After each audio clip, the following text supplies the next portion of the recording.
The psalmist declares, "Worship the Lord in the splendor of his holiness. Tremble before him, all the earth." Taken from Psalm 96:9. This morning, let us reverently come before God's holy presence with so much joy and grateful hearts for all that he has done for each of us. Let us celebrate his holiness with our cheerful clap of praise.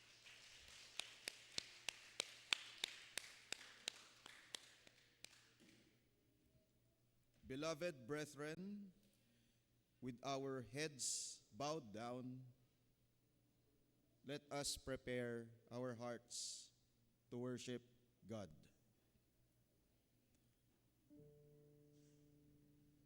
In our silence, let us focus our thoughts on the magnificence and splendor of the holiness of God in humility.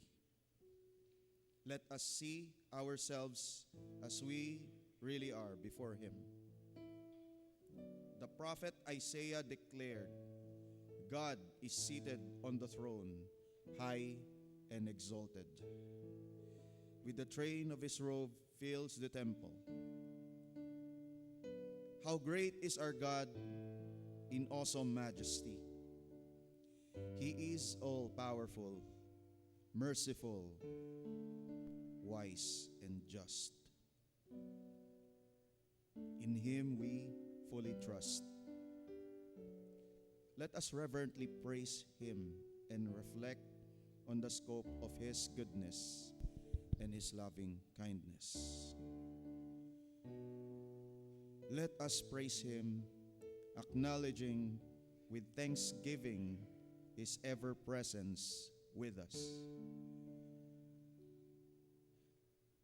As we honor God in this gathering, may our worship and praise be worthy offerings of grateful love to our Maker. May our sincere worship glorify the one who holds our tomorrow. And may our spiritual act of worship be pleasing and acceptable to our loving God and Heavenly Father.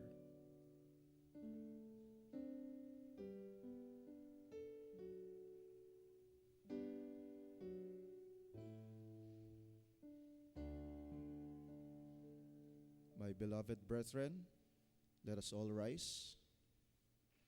For our opening hymn, let us sing, "Holy, Holy, Holy."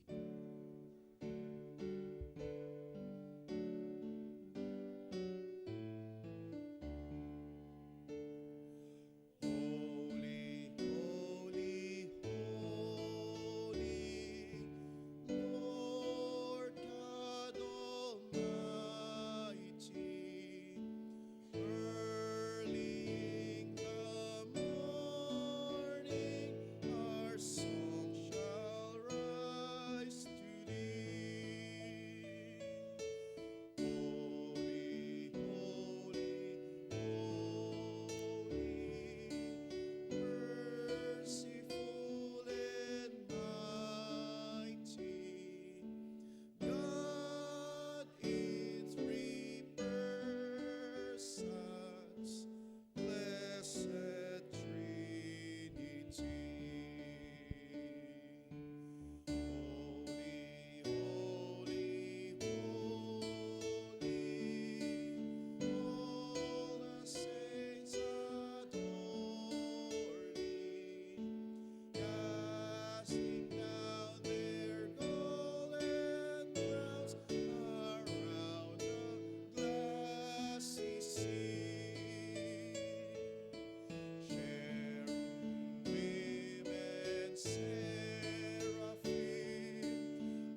Let us read responsively the call to praise and worship taken from Psalm 8.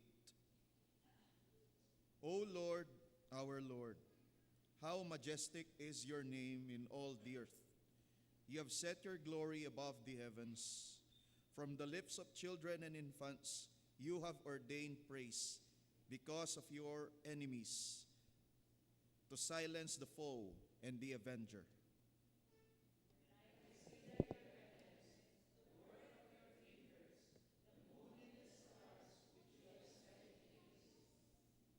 What is a man that you are mindful of him? The Son of Man that you care for him? You have made him a little lower than the heavenly beings and crown him with glory and honor.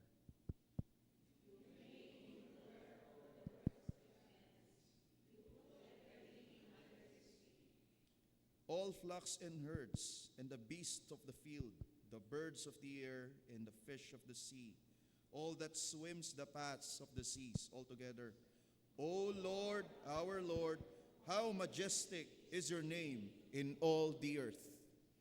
For our hymn of response, let us sing, To God be the glory.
Please be seated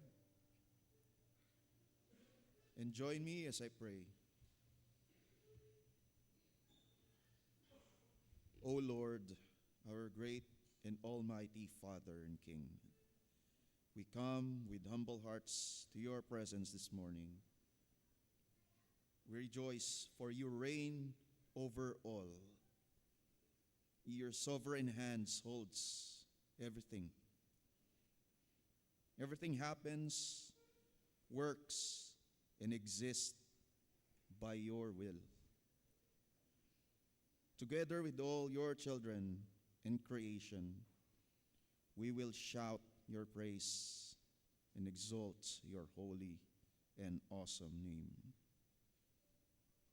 O God, In the light of your glory, we see darkness in our hearts.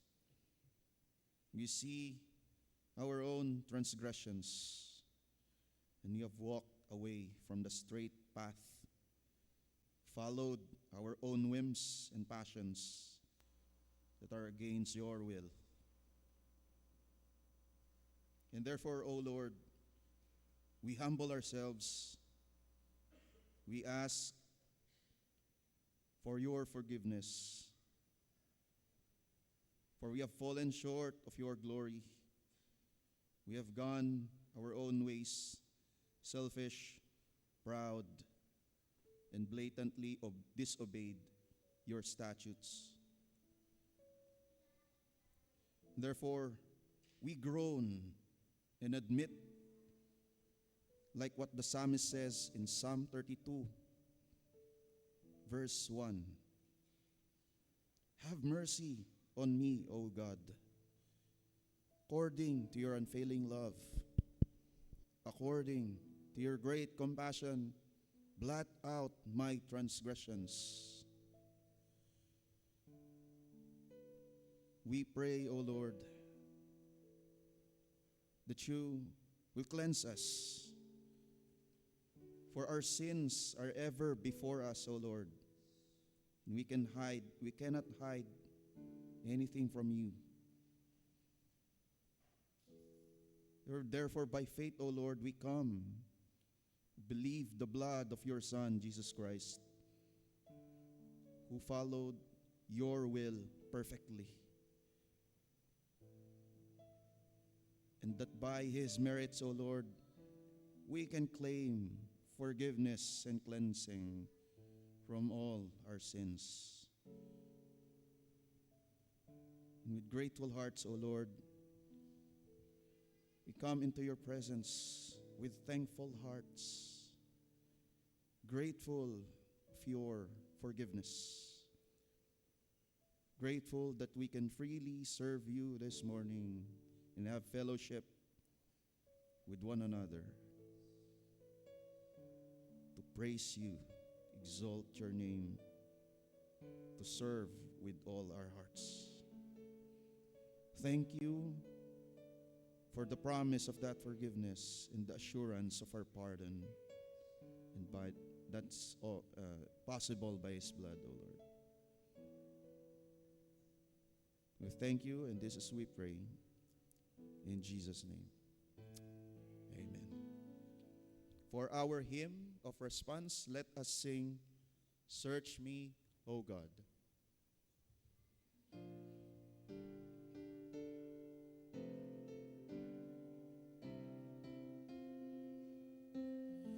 Search me, O God, and know my heart today. Try me, O Savior, know my thoughts, I pray.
Let us all rise. And with one voice, let us profess the confession of faith as summarized in the Apostles' Creed. I believe in God the Father Almighty, maker of heaven and earth, and in Jesus Christ, his only begotten Son, our Lord, who was conceived by the Holy Spirit, born of the Virgin Mary, suffered under Pontius Pilate, was crucified, dead, and buried. He descended into hell. The third day he rose again from the dead. He ascended into heaven and sits at the right hand of God the Father Almighty. He shall come to judge the living and the dead. I believe in the Holy Spirit. I believe a holy universal church, the communion of saints, the forgiveness of sins, the resurrection of the body, and the life everlasting. Amen. Let us continue worshiping God through songs of praise and worship.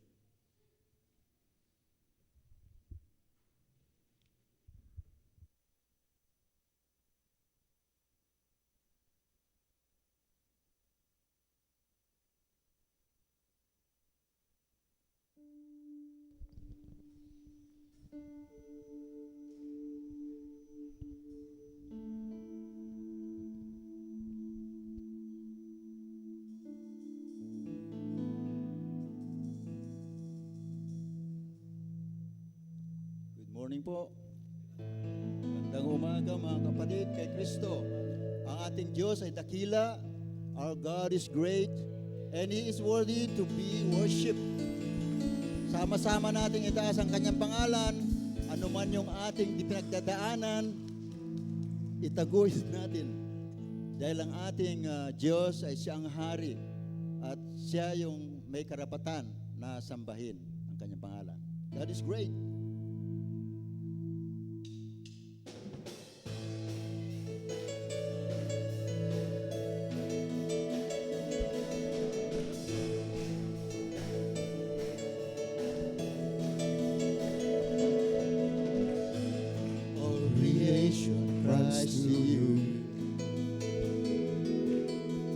Worshiping in spirit and in truth. Glory to the faithful one, Jesus Christ thy Son.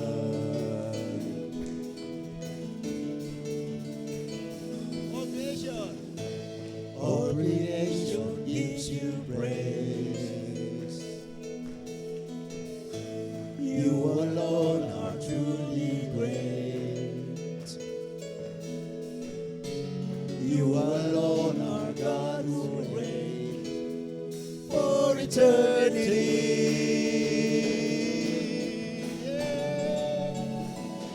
God is great and His praise fills the earth, fills the heavens, and your name will be praised through all the world. God is great, sing His praise, all the earth, all the heavens, 'cause we're living for the glory of your name, the glory of your name.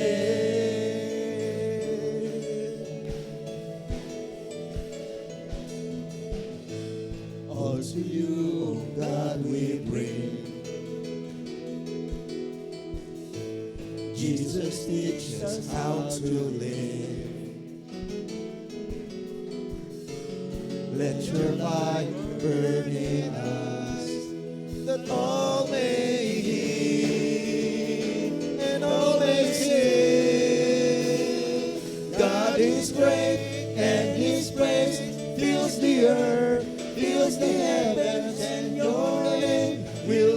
praised through all the world.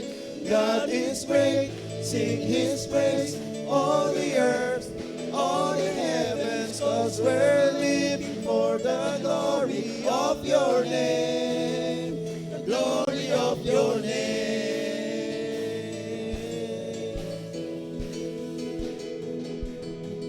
Holy is the Lord, the whole earth sings, the whole earth sings. Holy is the Lord. Holy is the Lord, the whole earth sings, the whole earth sings. Holy is the Lord, the whole earth sings, the whole earth sings. Holy is the Lord, the whole earth sings, the whole earth sings. God is great, and His praise fills the earth, fills the heavens, and your name will be praised to all the world. God is great, sing His praise, all the earth, all the heavens, 'cause we're living for the glory of your name.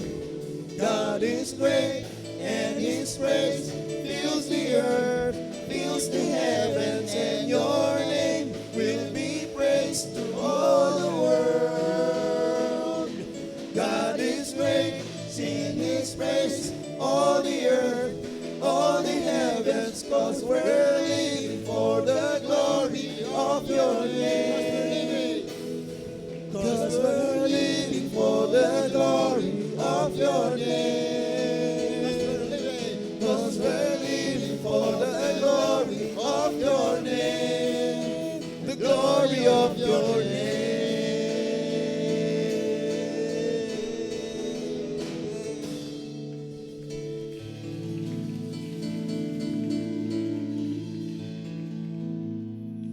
Father, we thank you. We thank you, Father, na bumaba po kayo sa inyong trono, Panginoon, upang kami iligtas. That we may gain salvation through your Son, Jesus. Thank you for His kingdom, Panginoon, na ina-establish niya dito sa lupa. And may His will be done, Panginoon, sa aming buhay. Lord, wala po kaming ibang gagawin kundi talagang pasalamatan kayo at we adore you, Panginoon. We express our thanksgiving in our hearts sa kabutihan niyo sa aming buhay, O Diyos. Salamat po sa lahat-lahat ng ginagawa niyo sa aming buhay. Even this church, Panginoon, sa ginagawa niyo sa simbahang ito. Dahil ito po, Panginoon, ay nakasaalang-alang ang inyong pangalan, inyong banal na pangalan. Salamat po. In Jesus' name.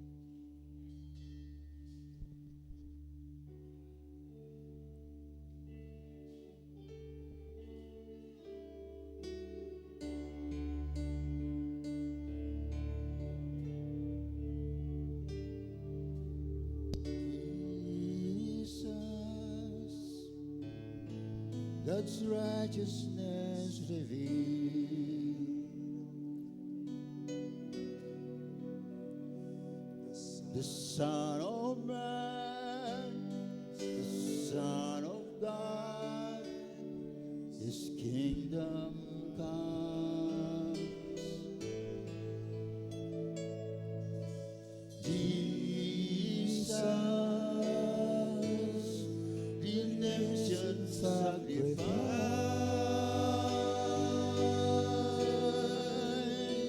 now glorified, now justified, His kingdom comes,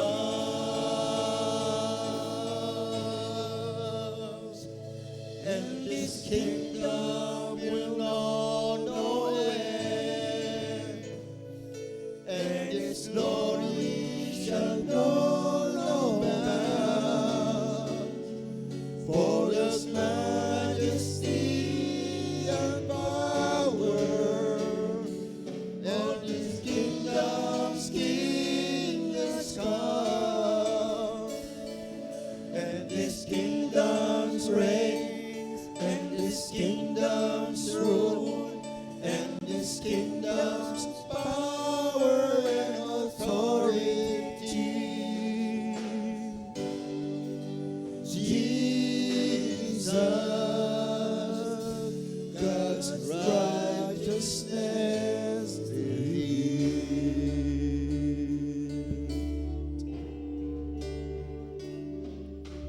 Jesus, expression of God's love. The grace of God. The grace of God. The word of God revealed to us.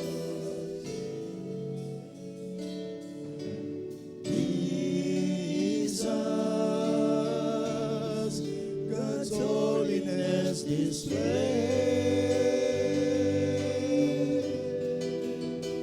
now glorified, now justified, His kingdom come,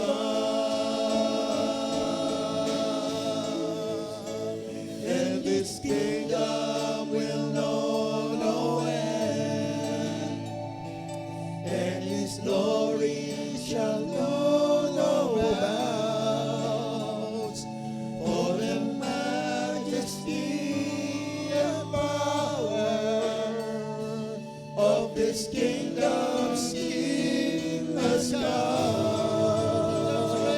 and His kingdom's reign, and His kingdom's rule, and His kingdom's power and authority. Jesus, God's righteousness revealed, and His kingdom will know no end, and His glory shall know no bounds, for the majesty and power of this kingdom's King has come, His kingdom's rule, and His kingdom's reign, and His kingdom's rule, and His kingdom's power and authority. Jesus, God's righteousness revealed, and His kingdom's reign, and His kingdom's reign, and His kingdom's rule, and His kingdom's power and authority. Jesus, God's righteousness revealed. Jesus, God's righteousness revealed. Jesus, God's righteousness revealed.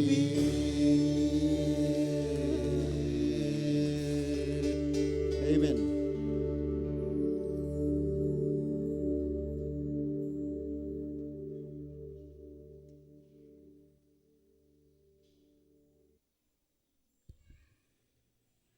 My beloved brethren, let us welcome our dear Pastor Rohola Tandayo Marabur, who will minister to us the Word of God and will officiate in the celebration of the Last Supper.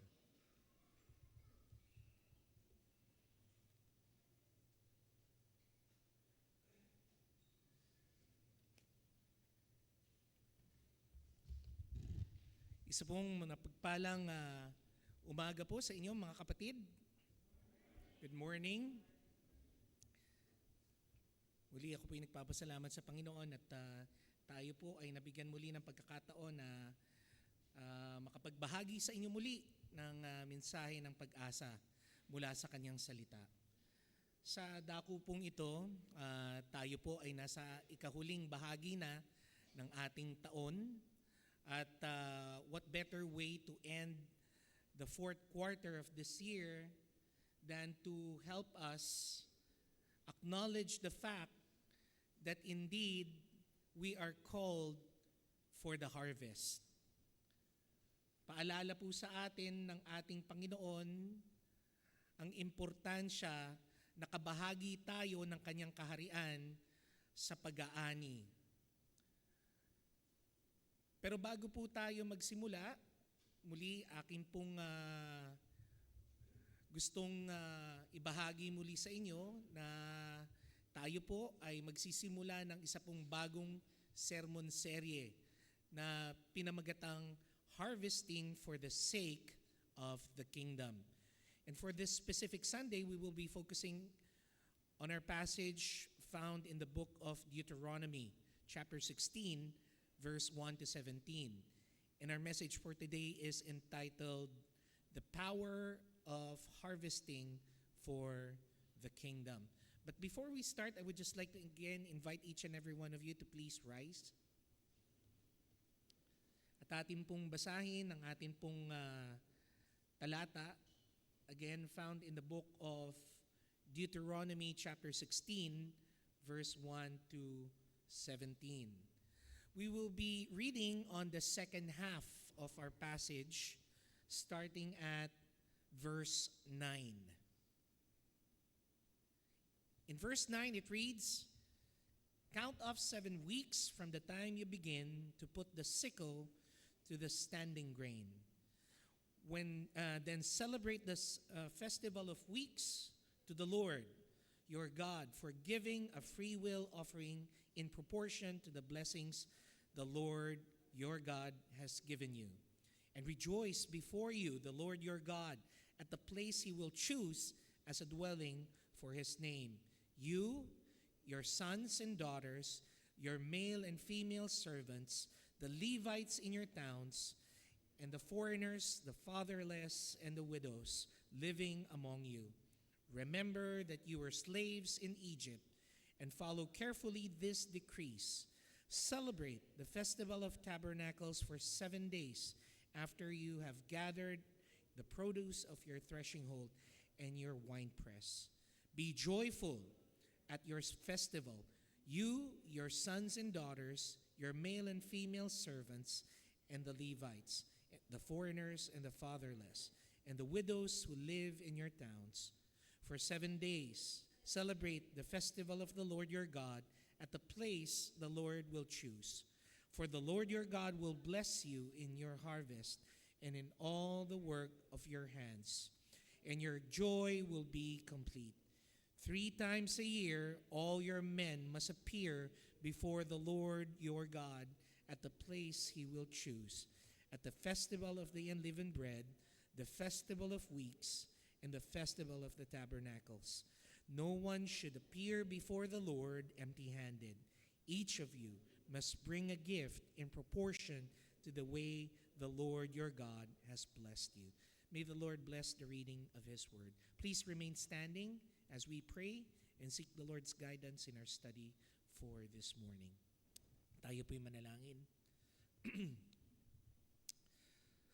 Banal na Ama, marami pong salamat na sa umagang ito, muli po kaming nabigyan ng pagkakataon na muling masaliksik ang iyong mga salita na siyang nagbibigay buhay sa aming mga pusong napapagal at nagbibigay ng pag-asa sa aming kaluluwang kapos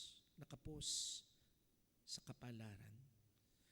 Panginoon, naway sa aming pong gagawing pag-aaral at pagninilay-nilay ng inyong salita ngayong umagang ito, pangunahan po nawa kami ng inyong pong banal na Espiritu upang sa gayon, lubos po naming maunawaan, hindi lang sa aming mga isipan, ang mga katotohanan ng inyong pong ipinalalahad sa amin, kundi ito'y tumalima, Panginoon, sa aming mga puso't diwa upang ang pag-asa namin kay Kristo Jesus ay patuloy na magningas at magliwanag, upang ito'y masilayan ng mga taong hindi pa nakakakilala sa Kanya. Muli, Panginoon, ito po ang aming samot dalangin sa pangalan ng inyong anak na si Kristo Jesus, aming Panginoon at tagapagligtas. Amen at amen. Mga kapatid, maaari na po kayong magsiupo.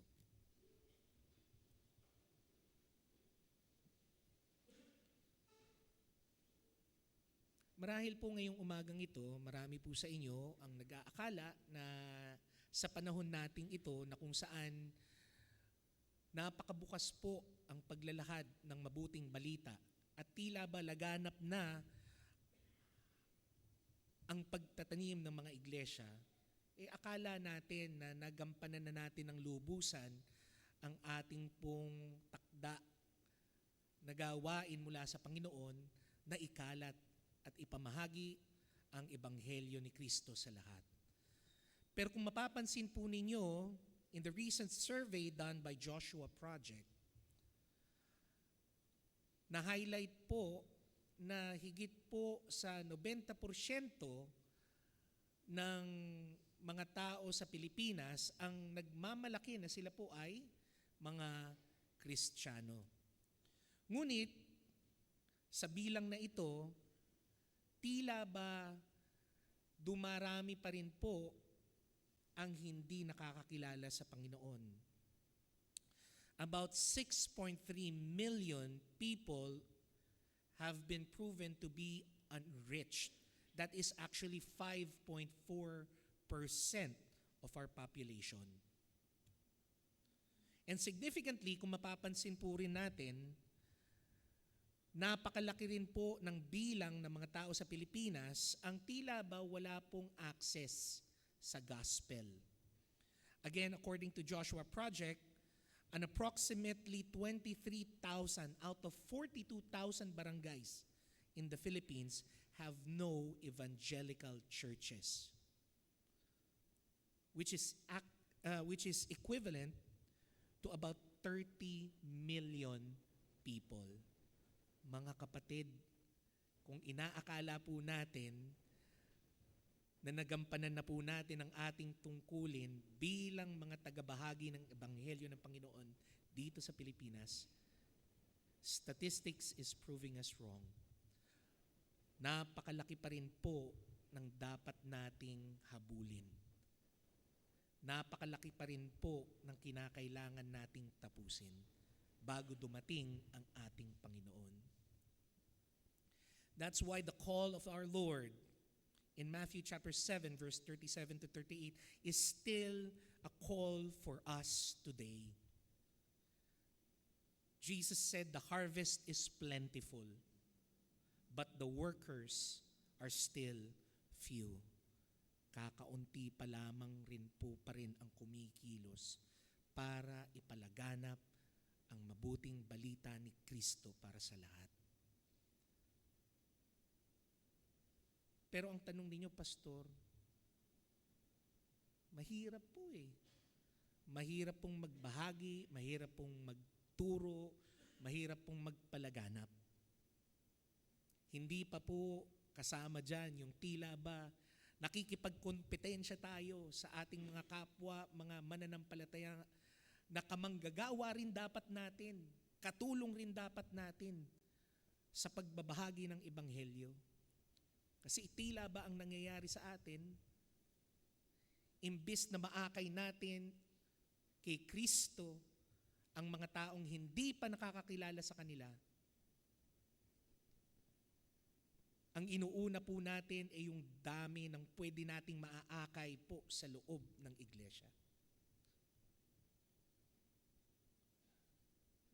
Given that the Lord gave us something that we should hope for, that even though we are plenty, the harvest is plenty, and the workers are few, we are called to ask the Lord of the harvest to empower us to mightily do the work of evangelism, to mightily do the work of missions, to mightily do the work of discipleship. And what better way for us to be empowered by going back to the basics, by looking back in the past where the Lord testified to us how He will empower us to work for the harvest. In the book of Deuteronomy chapter 16, we can see 3 major feasts that reminds the Israelites on how God, Yahweh, continues to empower them to be the ambassadors of God in the fallen nations of this world. Those 3 feasts are the feast of the Passover, the feast of the Pentecost, and the feast of the Tabernacle. This feast, ito pong mga piyestang ito, itong mga mararangyang celebration na ito, paalala po ng Panginoon kung gaano po niya ipinagkaloob ang kanyang kapangyarihan at kakayanan para masuportahan ang bansang Israel na maipalaganap ang kanyang kabutihan at biyaya sa lahat. This was a testament, a testimony by God on how He is willing to empower each and every one of us, including this day in the era of the church for the harvest. Hopefully, God willing, as we go further, makita po natin ito as how the Jews see it and how it would be of help to us, to encourage us and to empower us that the Lord is with us, especially in the time of harvesting for the sake of His kingdom. First, pansinin po natin how the Lord has empowered us through the Passover, as seen in Deuteronomy chapter 16, verse 1 to 8. Well, here we can see that through the celebration of the Passover, the Jews were reminded that they could still continue to harvest for the Lord, for His glory, because of the sacrifice lamb, the very centerpiece of the Passover. In Deuteronomy chapter 16, verse 1 to 2, the Jews were asked to observe the month of Aviv, to celebrate the Passover of the Lord, because the month of Aviv, He brought you out of Egypt. He was asking the Israelites to sacrifice as the Passover to the Lord your God, an animal from your flock or herd, at the place of the Lord will choose as a dwelling. Kung maaalala po ninyo, ito pong celebration ng Passover ay yung pagpapaalala sa mga Israelita nung panahon na kung saan sila po ay alipin pa ng kaharian ng Ehipto. Nasa pamamahala sila ng malupit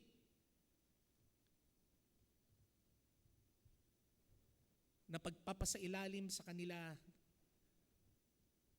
sa pagkaalipin ng hari ng Ehipto na si Pharaoh. Pero dito sa pagkakataon na ito, pinaalala rin sa kanila ng Panginoon through the celebration of the sacrificial lamb that the Lord has rescued them from the bondage of slavery. Pinaalala tila ng Panginoon na nung panahon na yon na sila po ay walang lakas para kumawala sa pagkaalipin nila sa bayan ng Ehipto. Niligtas sila ng Panginoon. Na kung hindi dahil sa Diyos, hindi po sila makakalaya.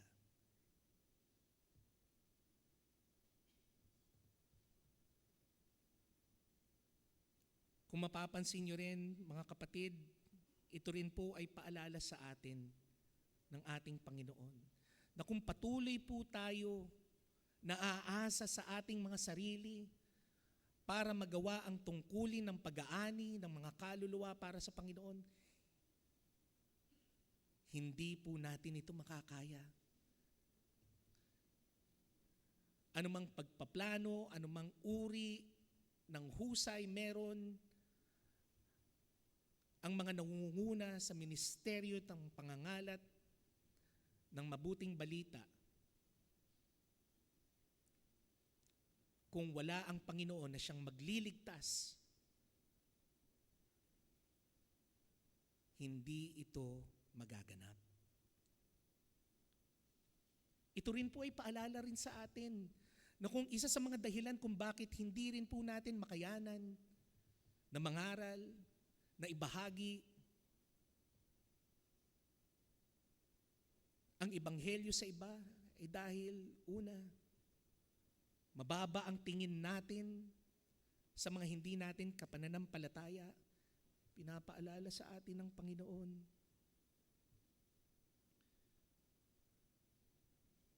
na tayo po'y nagmula rin sa pagiging alipin, kagaya ng mga makasalanan. Gaya ng mga Israelita, alipin rin po tayo.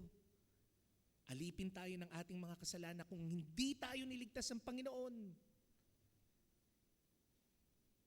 Hindi po natin makakamit ang buhay na walang hanggan.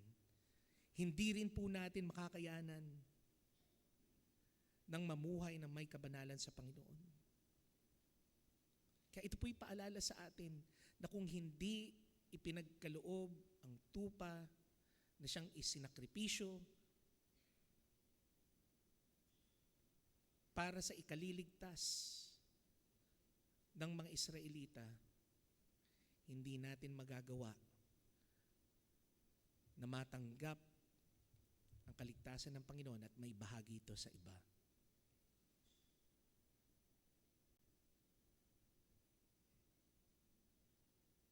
That is why in Deuteronomy chapter 16 verse 5 to 8, again, it teaches us that the Lamb of God is the one who was sacrificed for us so that we could have the power to do His bidding in the harvest.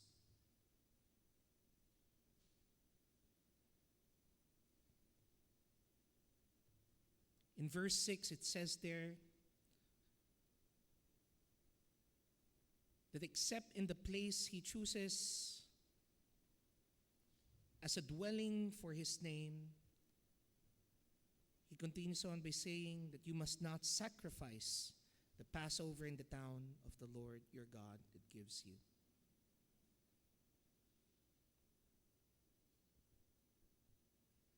It means, my brothers and sisters, that this was asked of God to Israel to gather at the tabernacle or the temple of Passover with thousands of lambs to be sacrificed, one of each household. Hiniling ng Panginoon sa kanila na ang bawat isang pamilya pumunta malapit sa tabernakulo para magsakripisyo ng kailangan nilang ipagkaloob na hain bilang kapatawaran sa kaparusahan nila sa kanilang mga pagkakasala. It is also a reminder for them that the Lamb is the one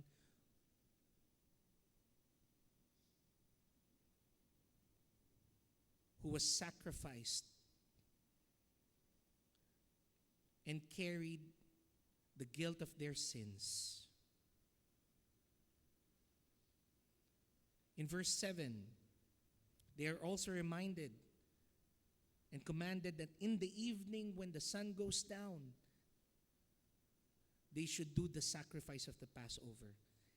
Again, this is a reminder for them that during that time, they were asked to do that. To do that in haste. Kinakailangan nilang magmadali.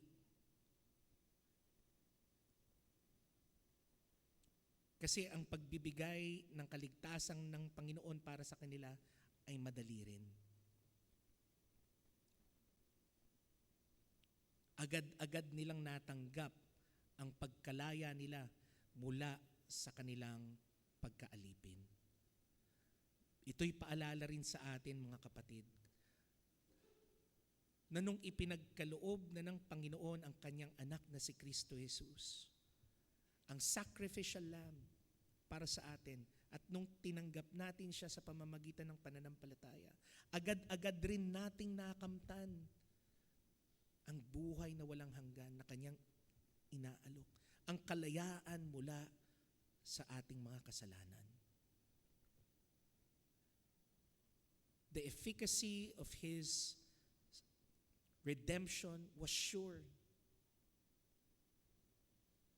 That is why we are also called to take haste, magmadali rin sa pagtanggap ng kaligtasan mula sa Panginoon. Sabi nga sa salita ng Diyos, ngayon ang araw ng kaligtasan.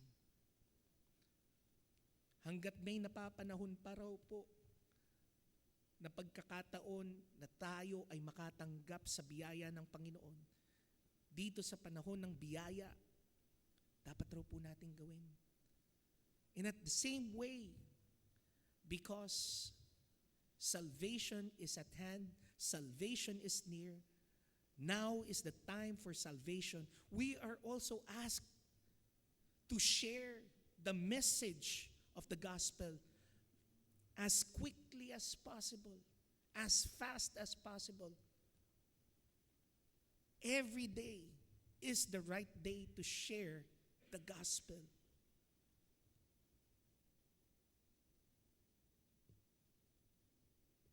Gaya po ng pagmamadali ng Panginoon na sila po ay makaalayas at makaalis sa bayan ng Ehipto, sinasabi rin po sa atin ng Panginoon kung paano rin po tayo dapat nagmamadali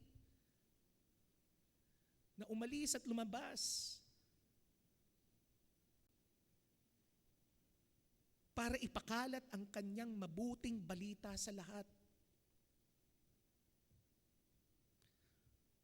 Sapagkat para sa kanila, ngayon ang araw ng kaligtasan. Gayun rin, paalala rin sa atin ng ating Panginoon, as seen in Deuteronomy chapter 16, verse 3 to 4, that He also was able to empower us in the celebration of the Passover because the bread of life was broken for us. Pinaalala po sa atin, verse 3, do not eat it with bread made with yeast. The Lord specifically commanded the Israelites to not eat bread with yeast. Marami siguro sa inyo, madalas na agahan o almusal na kinakain ho natin, maliban po sa sinangag, maliban po sa kanin, isinasabay po natin ang itlog, tosino, tapa, o kung kagaya po ninyo, yung asawa ko, yung tirang ulam kahapon o kagabi, papainit lang, basta may itlog, considered din na agahan. Pero maliban sa sinangag at kanin, ang pinakamadalas nating isinasabay ay yung tinapay na kung tawagin natin ay pandesal. Noong araw, ang pandesal, 25 centimos, nung panahon ko, makakabili ka na ng isa. Ngayon, magkano na po ang pandesal ngayon? 5 piso ang isa. Ganun na ba kataas? Tapos tila ba paliit ng paliit, ano? Dati ng 25 centimos, medyo malaki pa eh. Konti na lang, monay na. Di ba? Pero ngayon, paliit na ng paliit. Pero alam niyo ba, lalong-lalo na siguro si Ate Lea makaka-relate dito eh. Dahil siya isang baker. Yung asawa ko rin eh, graduate rin ng baking. Na isa sa mga dahilan kung bakit tila ba malambot at bilugan ang mga tinapay na kagaya po ng pandesal, dahil po doon sa isang ingredient. Kung tawagin nila ay libedura. Max. Ang lalim, ano? O sa Tagalog, sa Ingles, yeast. Maaaring nyo sabihin, Pastor, sandali, yeast. Parang narinig ko na yan Bakit kanyo? Kasi yung salitang yeast, madalas, naririnig rin natin kapag nare-research natin kung meron bang mga tayong nararamdaman na may kati-kati, minsan sa bahagi ng ating katawan, minsan tawag nila doon yeast infection. Because it's actually a what? Bacteria. But how come it is used with bread? Gaya ng pandesal na madalas nating kinakain. Well, kasi ang yeast is a type of bacteria that eats away some of the components of a bread. Especially yung bagong masa pa lang na tinapay. Kung tawagin nila dough. And because of that, nagkakaroon ng reaction yung tinapay. Anong klaseng reaction yung nangyayari? Umaalsa.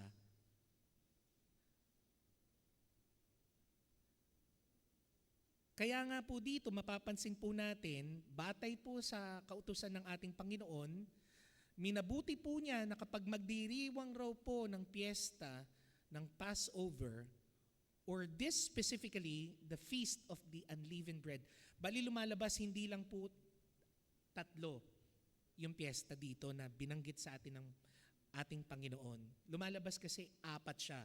Pero madalas kasi na-foreshadow yung Feast of the Unleavened Bread sa Feast of the Passover. Nakakasabay na lang yan to the point na nagiging iisa na lang sila. Okay? Pero in connection with that, pansinin po ninyo, kaya mapapansin ninyo, madalas na ginagamit po nilang tinapay when they are breaking bread for the celebration of the Passover or the celebration of the unleavened bread, ganyan po ang itsura. It is unleavened. Naluto siya sa pugon, pero dahil walang libidura, walang yeast, hindi siya umaalsa. Nananatili siyang tila ba cracker, gaya ng skyflakes. Diba? Ito po'y paalala rin sa atin ng Panginoon na isa sa mga dahilan kung bakit ayaw ng Panginoon na malagyan ng libidura o yeast ang tinapay, ito po kasi sumisimbolo sa kung paano ang isang mananampalataya ay nakokontaminate ng kasalanan. Kung ang yeast kinakailangan lang ng isang kapiranggot, isang kurot na dami para umalsa ang isang tinapay, ang kasalanan raw, sabi ng Panginoon, hindi kinakailangang marami para makontaminate ka, para madumihan ka. At ang epekto nun? Ano ang epekto? Lumalaki, umaalsa. Sa English, ang term na ginagamit nila, puffed up. Dalawang connotation pag sinabing puffed up eh. Ibig sabihin, lumalaki ka, at yung isa pang definition is nagmamalaki ka. Ganun ang ginagawa ng kasalanan sa buhay ng isang mananampalataya. Pag pinapasok natin ang kasalanan sa ating buhay, ang epekto sa atin, nagmamalaki tayo sa Panginoon.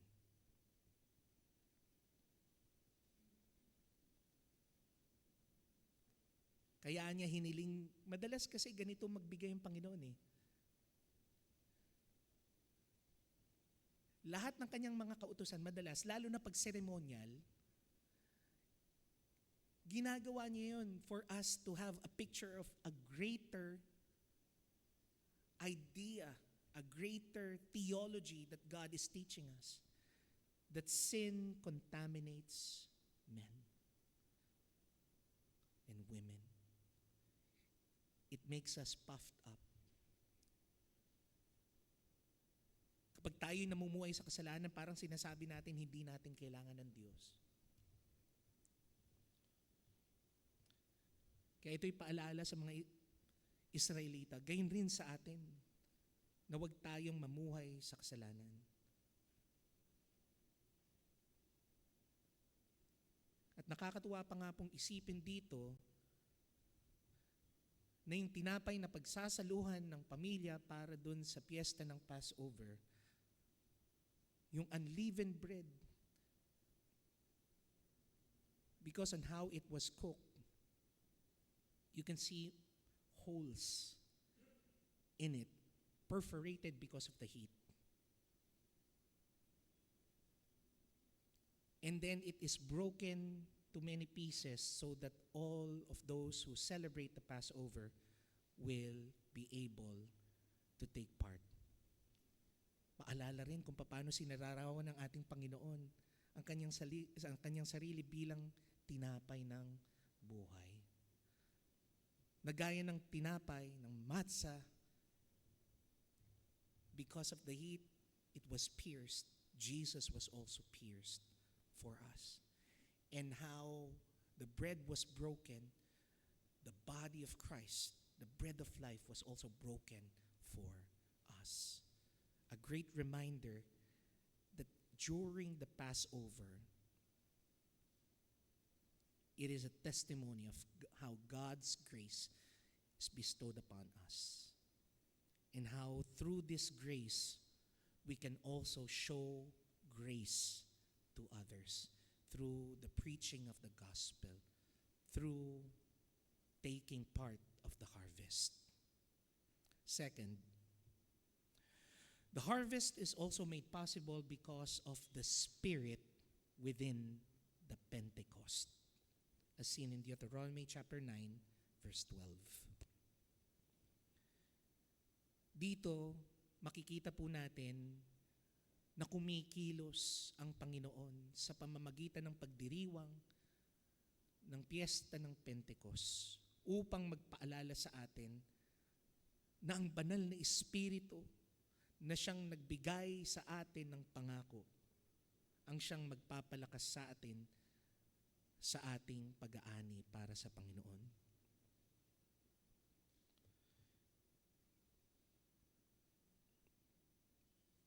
By the way, for those who do not know, the word Pentecost derived actually from the word 50. Bakit kanyo? Kaya nga, isa sa mga tawag sa Feast of the Pentecost is the Feast of Weeks. Bakit kanyo? Kasi from the Passover, the celebration of the Passover, upon the eve of the Pentecost, we have what? 7 weeks. That is, do your math, 49 days. So it is rightfully called the Pentecost because it is the celebration of the 50th day from the Passover. And if you remember, in the book of Exodus, you will notice that in the 50th day from their escape from Egypt, Moses went down from the Mount Sinai to deliver the law of God. And because Moses saw the unfaithfulness of the Hebrew people, what have happened? The Lord became angry. Binuksan niya yung lupa. Nilamon ng mga tao. And how many died? 3,000 died because of the law was delivered. In context, makikita po natin mga kapatid and how it relates to the idea that the law does not give life. You may think that the law of God gives life. No. The law condemns, just like how it did in the first day that the law arrived on earth. It condemned the Israelites, and because of that, it bestowed death to them. 3,000 died.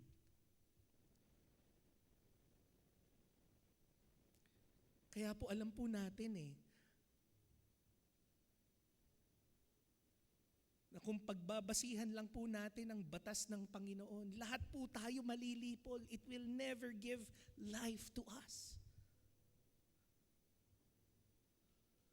But here, in this very moment, if we fast forward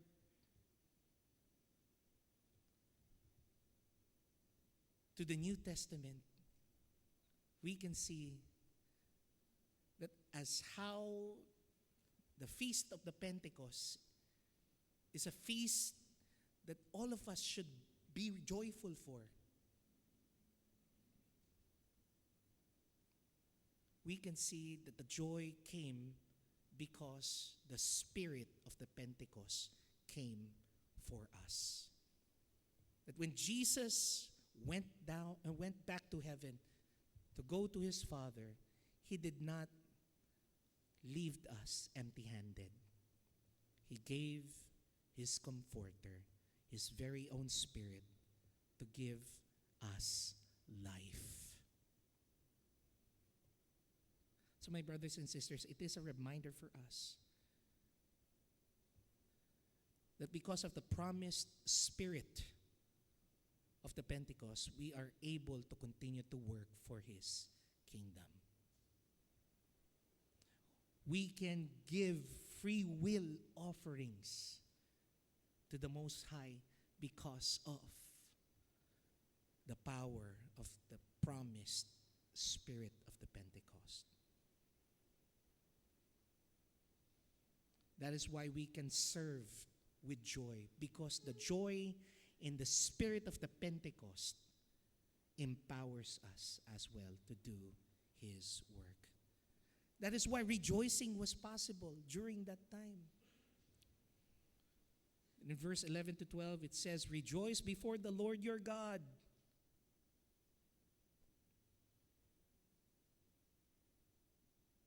All were called to rejoice.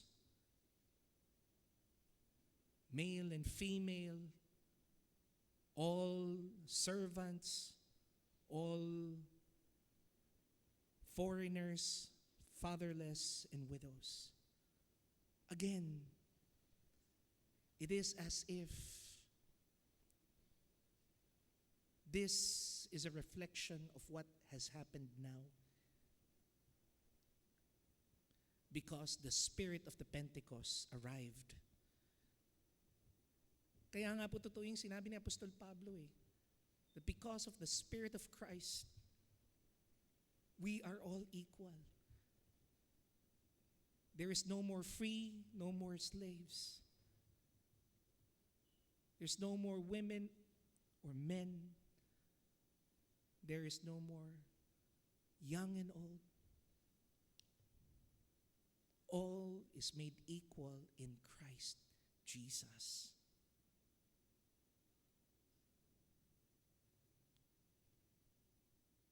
That's why here, my brothers and sisters, because of that, because of the call that God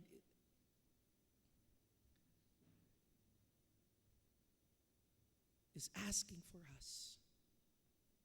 We should reach out to all who are lost. Even if they are foreigners, even if they are fatherless, and even especially those who are widows. These three types of people during the time of the Israelites were the most vulnerable people in their society. Ako naramdaman ko po ito nung ako po ay umattend ng conference sa Malaysia. As a Filipino, it was hard for me to communicate with natives because some of them cannot speak in English. I was able to attend a full gospel church near our place. I attended the local service when they were speaking in Bahasa. Di ko nga alam kung ano yung kinakanta nila eh. Sumasabay na lang po ako. Pero it is such a comforting idea for me that even though I'm a stranger in a foreign land, this church has welcomed me just like how you are welcoming me today, as if they have already known me.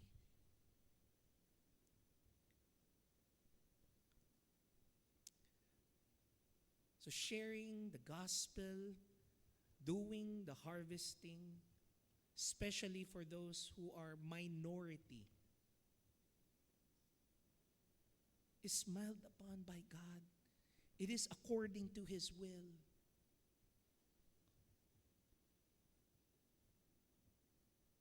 And lastly, the harvest was also made possible in the sanctuary of the provider, as seen in Deuteronomy chapter 16, verse 13 to 17. From verses 13 to 15, we are to hold on to the fact that all of us are empowered by the presence of the one who called us to gather selflessly. When we were asked, when the Jews were asked in verse 13 to celebrate the festival of the tabernacles for 7 days. And they were asked, just like in verse 14, to be joyful at your festival. You with your sons, your daughters, your male, female servants, including the foreigners, fatherless, and widows. So here we are called to selflessly gather. Again, how can we be partakers of the harvest if we ourselves do not gather with one another?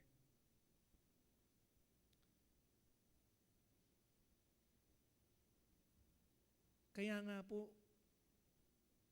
importante para sa isang manggagawa, kung siya nga po talaga ay inatasan ng Panginoon sa pamamahagi ng Ebanghelyo, sa pagmimisyon, na meron siyang isang kongregasyon na kinaaniban, na kinasasamahan. Kasi kung siya ay ginagamit ng Panginoon para sa mga gawain na ito, mas lalakas pa ang kanyang kakayanan na magawa ito kung meron siyang mga kapatiran na inaasahan na maging katuwang sa gawain na ito.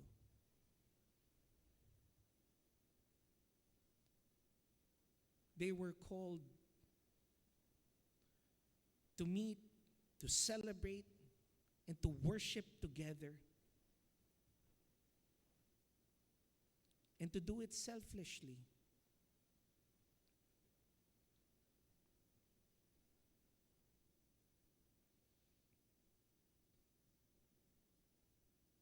Kung makikita nga po ninyo, actually, when the Jews during that time celebrate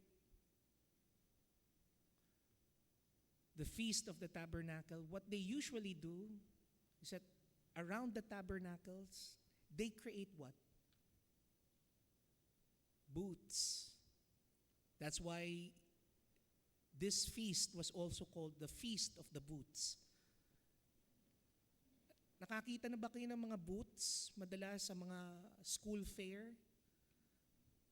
Yung madalas na pinupuntahan ninyo kapag gusto nyo bumili ng makakain,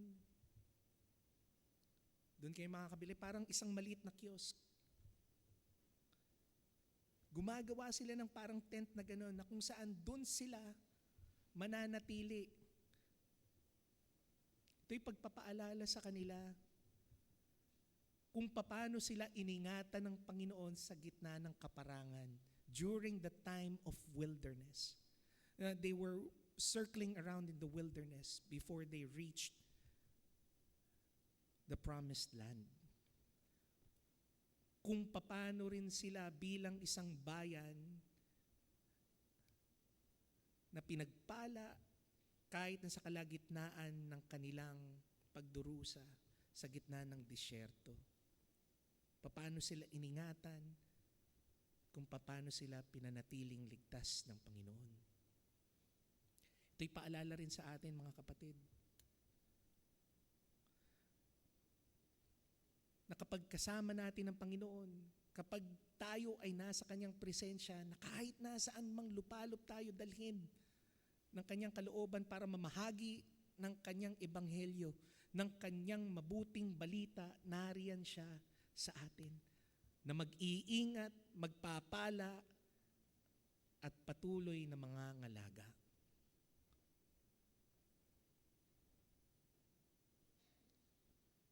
Pero ang kagandahan po nun, pinapaalala sa kanila when they celebrate the Feast of Booths, na hindi rin po sila nag-iisa. Though kasama rin nila ang Diyos, may mga kasama rin silang mga kababayan na madalas nagiging kabahagi rin sila na tumitira doon sa mga tent na kanilang ginagawa. It is through the presence of Christ and the presence of His church can we only do His bidding to harvest those who are not yet reached by the gospel. And lastly, let us be reminded that we are empowered by the presence of the one who called us to give sacrificiously. That just as the Passover lamb who gave his body, the bread of life who was broken for many, we are also called to give sacrificially. How can we harvest for the lost if no one can give for the cause? What can we give? Just like the Israelites, during this time, this festival, they gave what they can give to the tents, to the booths, as their offering to God. Diyos na mismo nagsabi. Verse 16 says, no one should appear before the Lord empty-handed. Pag dumating ka na mismo dun sa tent na pagdadausan mo, na pagtitirahan mo, dapat may alay ka na kaagad. Nangangahulugan rin, mga kapatid, kung gusto mong maging kaparte ng anihan, dapat pagpasok mo pa lang sa iglesia, may handa ka nang ibigay sa Panginoon.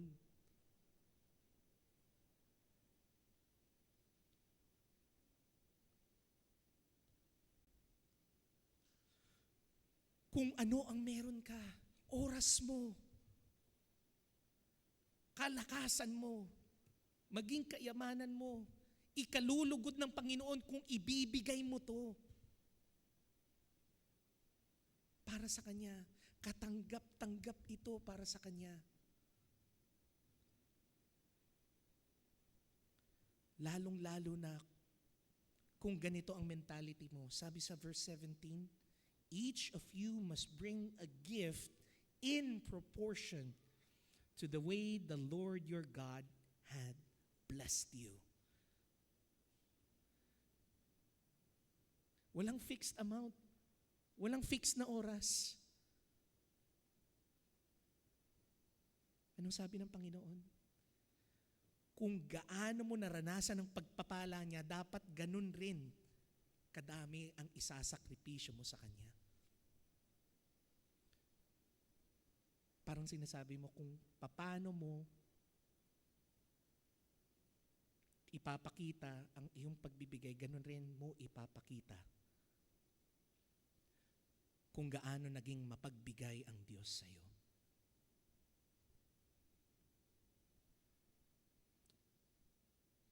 So my brothers and sisters in Christ, as we conclude our message for today, again, let this be a reminder for us that though the harvest is indeed hard and quite many, we are reminded that through the feast of the Passover, through the feast of the Pentecost, and through the feast of the Tabernacles, we are empowered, not just once, not just twice, but 3 folds, by the Father, Son, and Holy Spirit, both working for us to be co-workers in the harvest. So again, I encourage you. The nation is ripe for the picking. All we need to do is to step up and be a part of the harvest. To do your part, to do your sacrifice. In Proverbs chapter 11, verse 30, we are called that the fruit of righteousness is the tree of life, and he who wins souls is wise. When we talk about winning souls, hindi natin pinapanalo. Kaya hindi to contest. Hindi to pakontesan. The very term to win souls means to take the souls to the feet of the grace of God. To win them over from the devil to the throne of Christ. Jesus himself said, "Go into all and preach the gospel to every creature," as seen in Mark chapter 16, verse 15.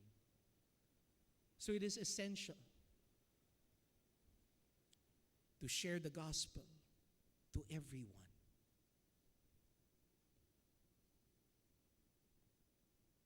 Jesus continued on by saying in Matthew chapter 28, verse 19 to 20, this verse, which we know as the Great Commission, he says, "Go and make disciples of all nations." It doesn't stop by just preaching the gospel. He continued on by saying, "Go and make disciples." Don't leave them when you have already shared the gospel. Help them to grow in Christ. To baptize them, it means to make them testify to the public. To make them part of the body of Christ through baptism. In the name of the Father, and of the Son, and of the Holy Spirit. The 3 persons who has helped us in the harvest and teaching them to obey everything that I have commanded. Is it still hard? Well, Jesus said in the last part of verse 20, "Surely I am always with you." You are never alone. Again, my brothers and sisters, if it is because you fear, takot ka na mag-share, takot ka na mag-disciple, Takot ka na mag-evangelize, takot ka na mangaral. Don't fear. You might be afraid of losing. Don't be. Don't be afraid. Because just like what Paul said in 1 Corinthians chapter 6, verse 30,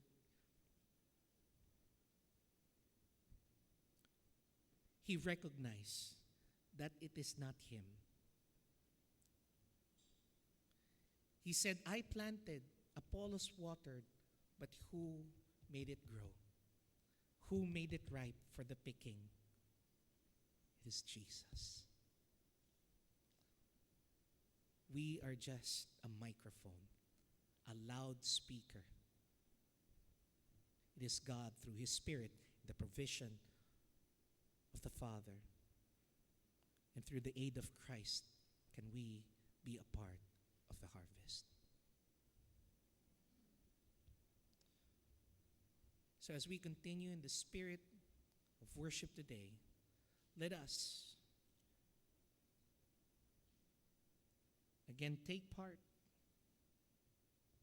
of the celebration of the Lord's Supper, the very Lord of the Passover.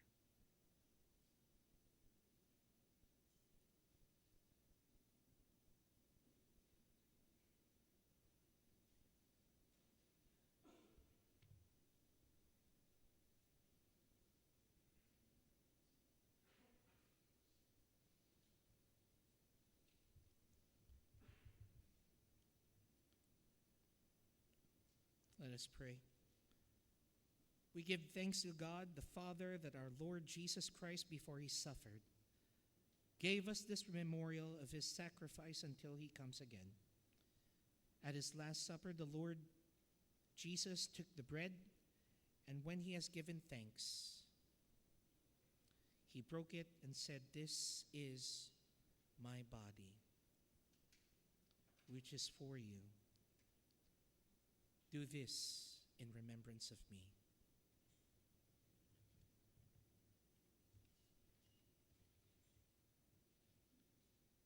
In the same way, He took the cup and said, "This cup is the new covenant in my blood. Do this in remembrance of me." For whenever we eat this bread and drink this cup, we proclaim the Lord's death until He comes. Therefore, we proclaim our faith as signed and sealed in this sacrament. Christ has died. Christ has risen. Christ has come again. Again, let us pray. O Lord our God, we ask that these elements of the bread and wine will remind us of your unfailing love towards us.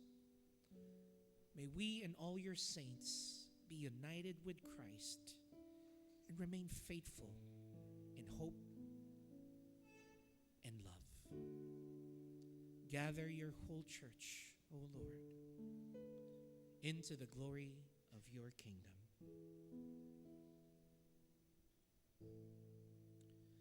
Congregation of Jesus Christ, the Lord has prepared His table for all who love Him and trust in Him alone for their salvation.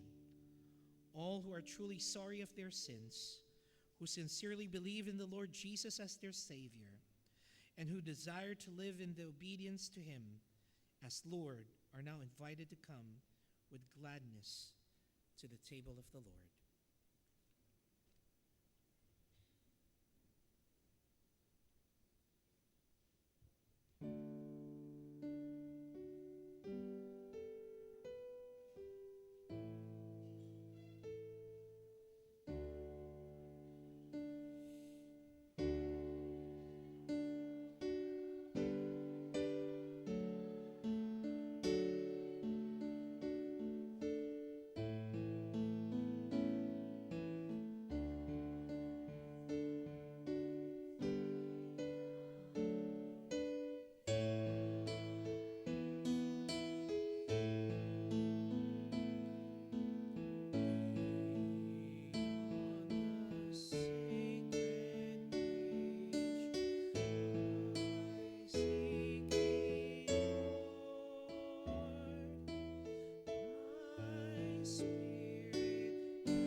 Brothers and sisters in Christ, take, eat, remember, and believe that the body of our Lord Jesus Christ was given for the complete forgiveness of all our sins.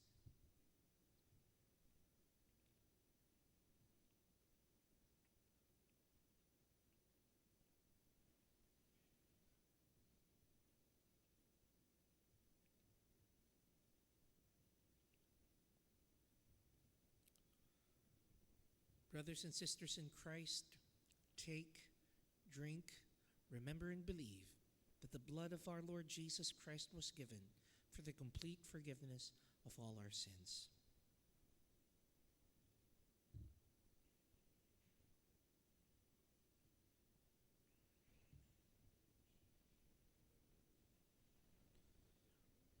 With burning hearts, we thank you, Father, for making Christ known to us in the breaking of the bread and in the poured out wine. Now may this meal enable us to increase in faith, persevere in hope, and grow up in love.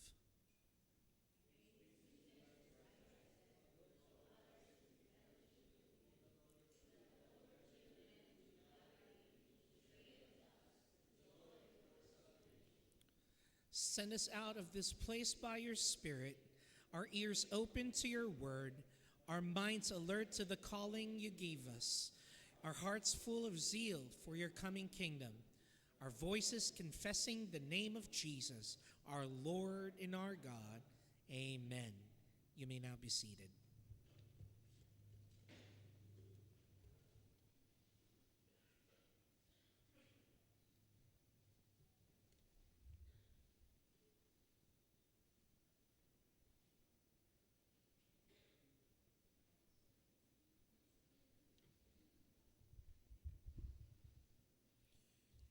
Praise the Lord for the inspiration from the Word of God and the blessed privilege to partake in the Holy Communion.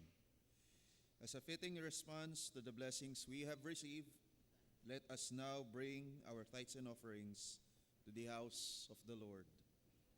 We are admonished in Deuteronomy 16 about our giving.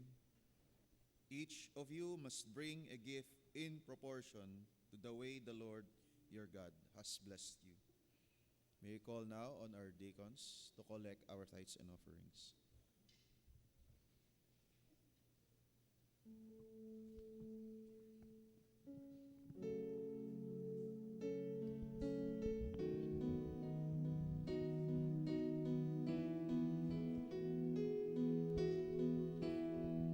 Salamat sa iyo,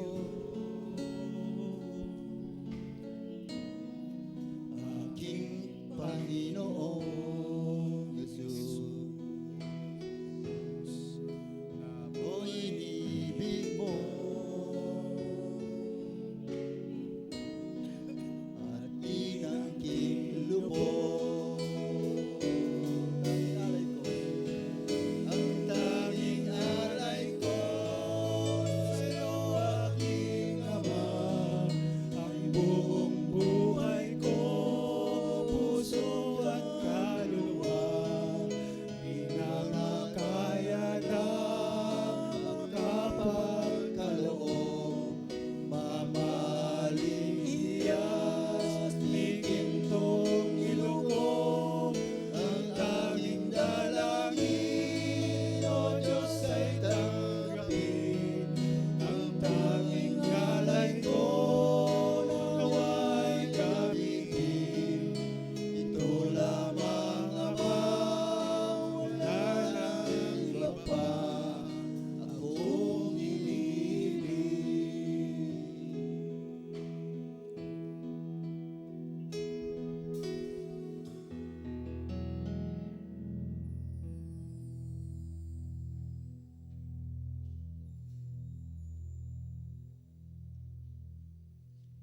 Let us all stand. Join me in prayer.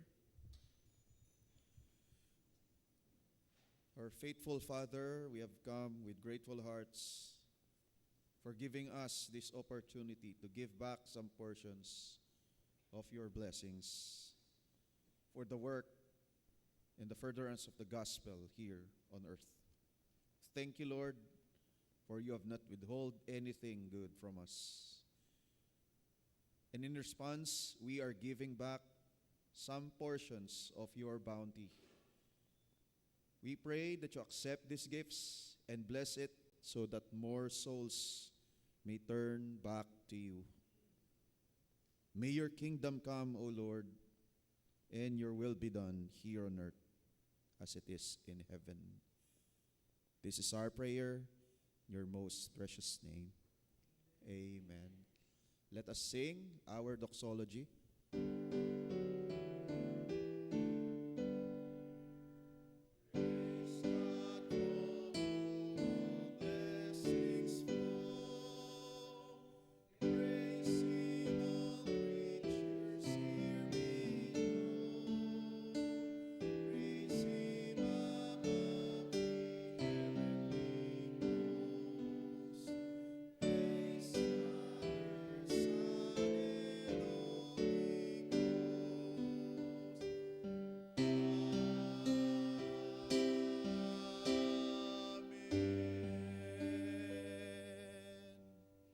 We may now take our seats.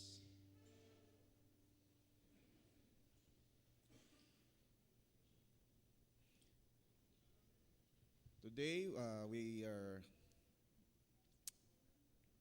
now proceed to a portion of our worship service where we appreciate our pastors. And for that, I will call on Elder Jacob.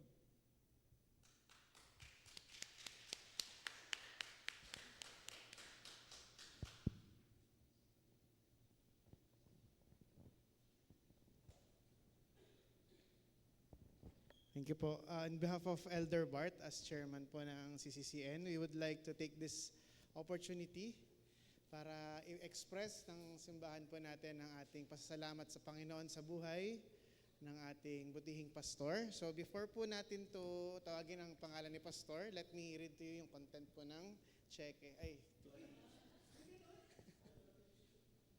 susi ng kotse. Sige po, basahin ko po sa inyo. Sabi po dito, Christian Community Church of Novaliches, Certificate of Appreciation. This certificate is proudly presented to Reverend Rohola Tandayo Marabur with deep gratitude and sincere appreciation for your unwavering commitment to serving the Lord Jesus Christ and to CCCN, given this 5th of October, 2025 at CCCN Worship Hall, signed by yours truly. Tinatawagan po natin sa harapan si Reverend Kokoy Marabur. Yan.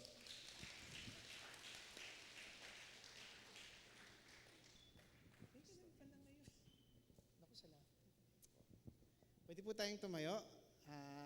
Padalangin po natin si Pastor. Heavenly Father, we thank you, we glorify your name, and Lord, we sincerely appreciate, Lord, ang inyo pong pagkilos sa bahay-sambahan ng CCCN. Ang patunay po dyan ang buhay ni Pastor Kokoy na ginamit nyo po para sa pagbibigay ng inyong mensahe sa aming mga anak ninyo. Kaya Panginoon, nagpapasalamat po kami sa kanya pong buhay, sa kanya pong oras, sa kanyang kalakasan na pinagkaloob nyo sa kanyang ministeryo. Kaya bilang isang simbahan, ang appreciation po na ito ay we attribute sa inyo pong glory, sa inyong praises. Salamat po Panginoon dahil naramdaman po namin na hindi nyo pinabayaan ang CCCN sa pamamagitan ni Pastor Kokoy. Panginoon, pinapanalangin po namin bilang isang simbahan, patuloy niyo pong gabayan si Pastor Kokoy sa kanyang ministry bilang pastor. At nawa Panginoon, bilang leader ng kanyang pamilya. At nawa Panginoon, patuloy niyo po siyang bigyan ng magandang kalusugan, protection sa pagbiyahe po niya. At nawa Panginoon, ang patuloy na paglago sa inyo pong knowledge and grace ay patuloy niyo i-provide kay Pastor Kokoy as he feed the flock. Nawa Panginoon, kayo po ang mapurihan, mapabigyan ng glory sa buhay ni Pastor Kokoy mula ngayon at sa mga susunod pang araw ng kanyang ministeryo. kasama po ng CCCN, kami po ay nagpupuri sa inyo at nagpapasalamat. In Jesus' name we pray. Amen. Thank you, Pastor Kokoy. We appreciate you as one church po. Kasama po ng consistory. Mamaya na lang po. Ay.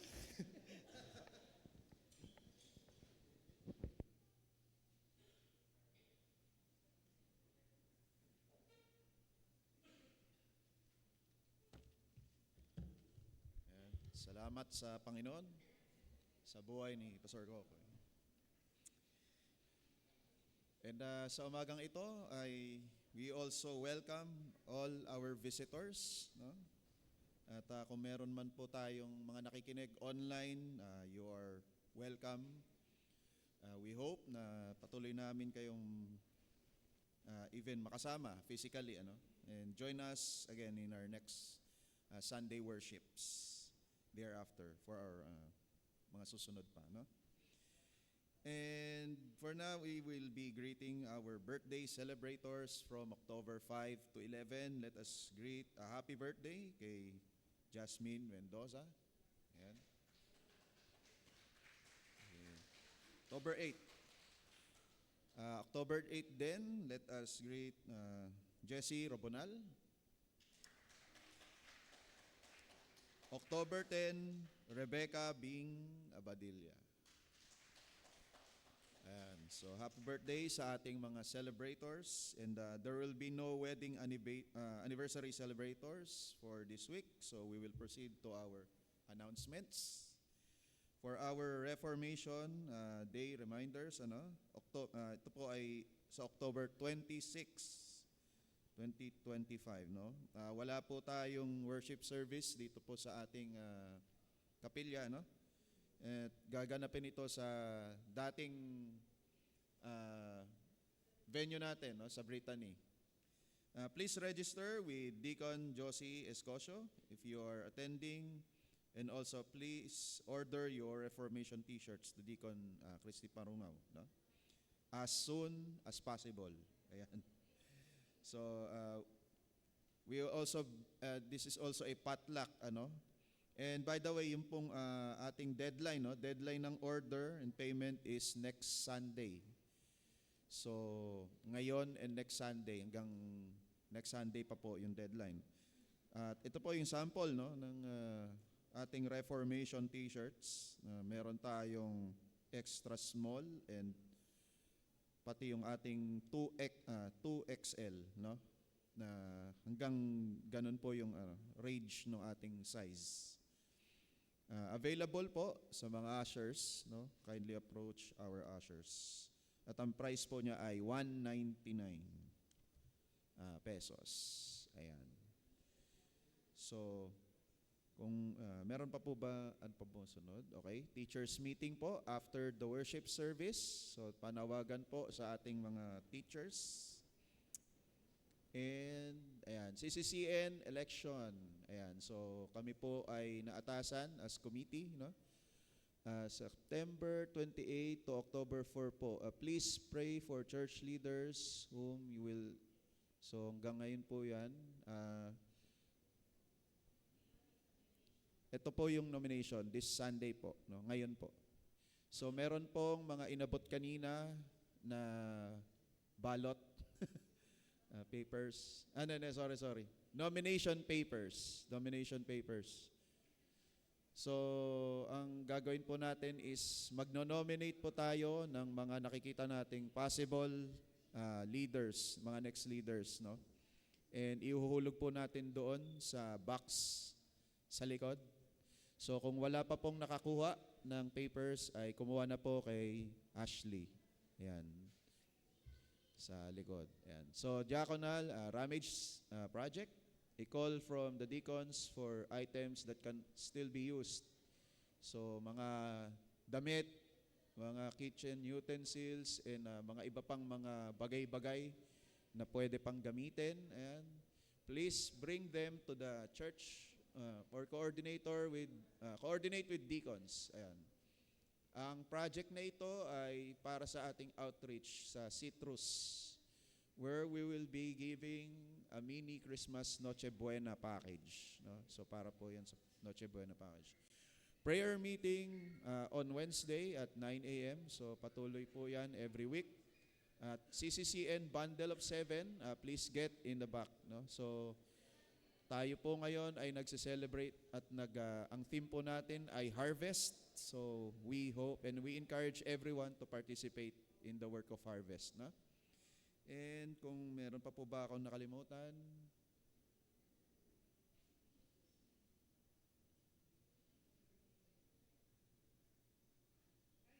Oy. Ayan. So merong nagbalik. Ayan, balikbayan, no? Welcome back po kay Grace Balbontin. Ayan, na nandun po sa likod. Meron pa po ba? Kung wala na po, ay i-call now on Pastor for our closing prayer and benediction.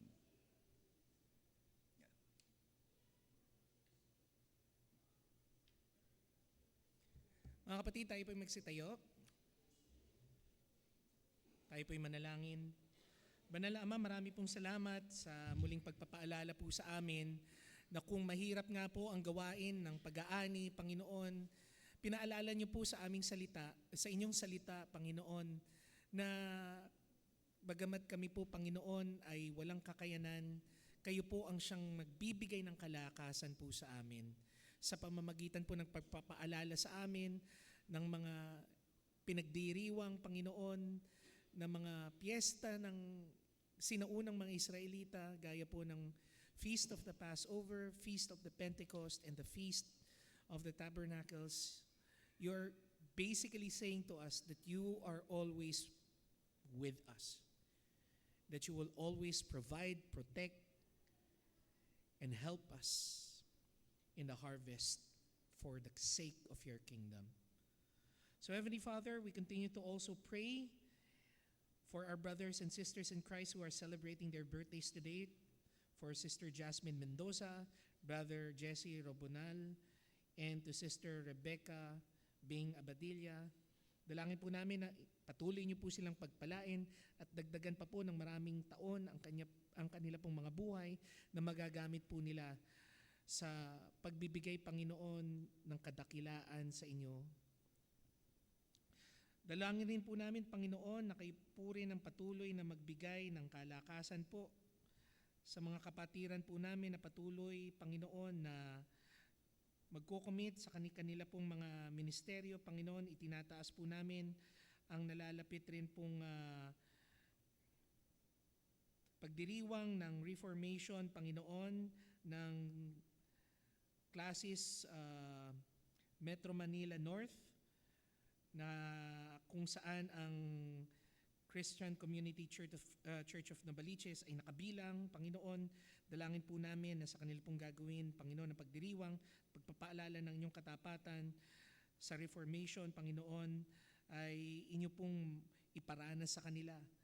Ang patuloy na pagtitiwala sa inyo ay makapagpuproduce pa, Panginoon, ng fruitful years, Panginoon, countless of centuries more for your kingdom. Also, we ask of you that you would continue to guide our teachers who will be having meeting later on after worship, after our worship service. May you continue to guide them in their plannings. We also continue to seek your wisdom and your guidance also for our coming CCCN office bearers election. Panginoon, we pray that you would also guide those who will vote for their incoming elders and deacons. Bigyan po ninyo sila ng gabay at ng katalinuhan na mapili, Panginoon, ang mga karapat-dapat pong piliin na mamamahala po sa inyo pong ubusan dito po sa CCCN. Gayon rin, itinataas rin po namin, Panginoon, sa inyo ang aming pong mga ministeryo, kagaya po ng CCCN's Bundle of 7. Patuloy niyo pong pagpalain ito pong gawain na ito na nakatutok po sa pagpapalaganap ng ebanghelyo po ninyo sa mga hindi pa nakakaabot, Panginoon, at hindi pa nakakaalam ng kaligtasang ipinagkakaloob ni Kristo para sa kanila. Naway patuloy niyo po silang pagtibayin, Panginoon, at patuloy niyo pong palakasin at lingapin ang kanila pong ministeryo. Tinataas rin po namin sa inyo, Panginoon, ang aming rin pong mga kamanggagawa, lalong-lalo na po si kapatid na Elder Ner, Panginoon, na nalalapit na rin po ang kanya pong examination for his license to preach mula po sa kagawaran po ng CMM North.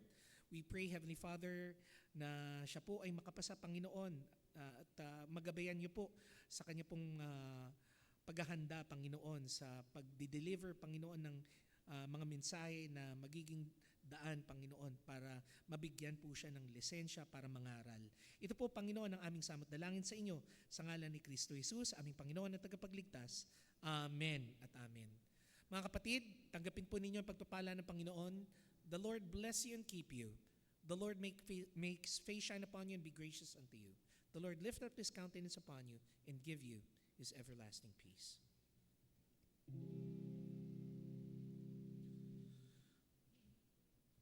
The Lord bless you and keep you.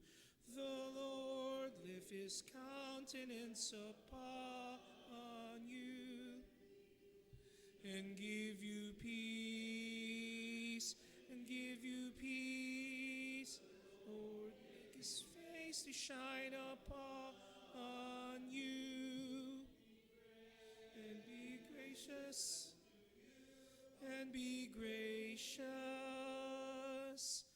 The Lord be gracious, gracious unto you. Amen.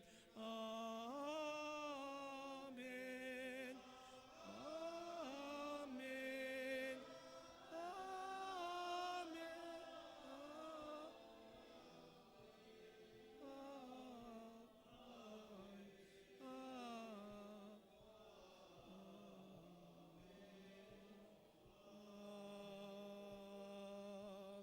Amen.